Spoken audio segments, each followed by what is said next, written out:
आत्मा की खोज, अनंत शक्ति, आनंद और शांति, ईश्वरीय भक्ति के लिए जुड़े रहें हमारे चैनल से। आपका अपना चैनल गुरु अशोक तिवारी, लाइक और सब्सक्राइब करना ना भूलें। धन्यवाद। जय माता की, जय परशुराम। श्री गणेशाय नमः।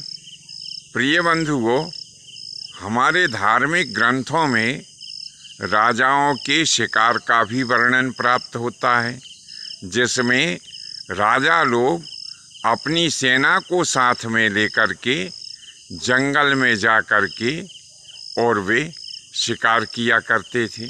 इनमें अधिकांशतः सभी राजा लोग सिंह, बाघ, तेंदुआ, वाराह यानी सुअर तथा हरिण का अधिकांशतः शिकार करते थे। अब राजा लोग अधिकांशतः इन्हीं पशुओं का ही शिकार क्यों करते थे, इसके बारे में हम आपको बताते हैं। बंधुओं, प्राचीन समय से ही हमारा देश कृषि प्रधान रहा है और कृषि के संसाधनों में भी हम शाकाहारी पशुओं का प्रयोग करते रहे हैं, जैसे बैल, भैंसा, घोड़ा, गधा और खच्चर इत्यादि।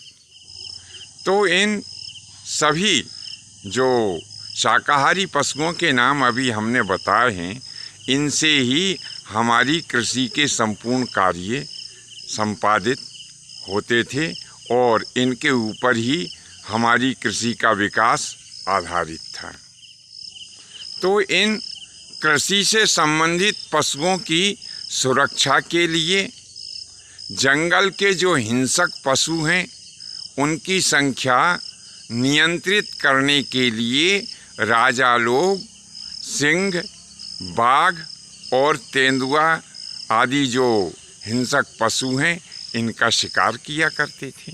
इसी प्रकार से वाराह और हरिण, जब इनकी जनसंख्या जंगल में ज़्यादा बढ़ जाती है, तब ये भी क्या करते हैं कि जंगल से बाहर निकल कर के और कृषि की जो फसल होती है उसमें आकर के नुकसान करना प्रारंभ कर देते हैं।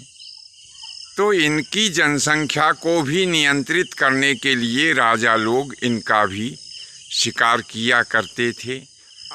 अब अंत में एक और हम मुख्य कारण बताते हैं, जिसके लिए राजा लोग अपनी सेनाओं के साथ में शिकार किया करते थे।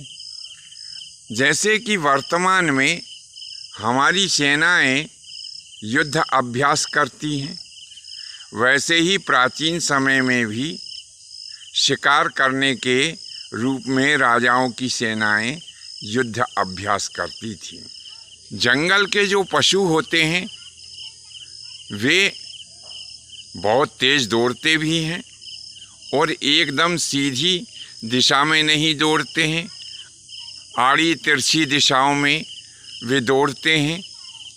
तो ऐसे दुर्गम स्थान में जा कर के और उनके ऊपर निशाना साधना एक बड़ा ही दुष्कर कार्य होता है। तो प्रत्येक सैनिक जंगल के उस दुर्गम क्षेत्र में जा कर के और जो पशुओं के ऊपर निशाना लगाते हैं, इससे क्या होता था कि राजाओं की सेना का युद्ध अभ्यास भी हो जाया करता था। अब इसमें कई सैनिक ऐसे भी थे जो कि मांसाहार को अपने भोजन में ग्रहण कर लिया करते थे और कई सैनिक ऐसे भी थे कि जो शिकार खेलने में भाग तो लेते थे पर मांसाहार नहीं करते थे। तो बंधुओं, आज हमने इस विषय के ऊपर चर्चा की कि प्राचीन समय में राजा लोग शिकार क्यों खेलते थे। आज के लिए बस इतना ही। शेष फिर कभी नए विषय के साथ में आपकी सेवा में उपस्थित होंगे। आज्ञा दीजिए। धन्यवाद। जय माता की, जय परशुराम जी की।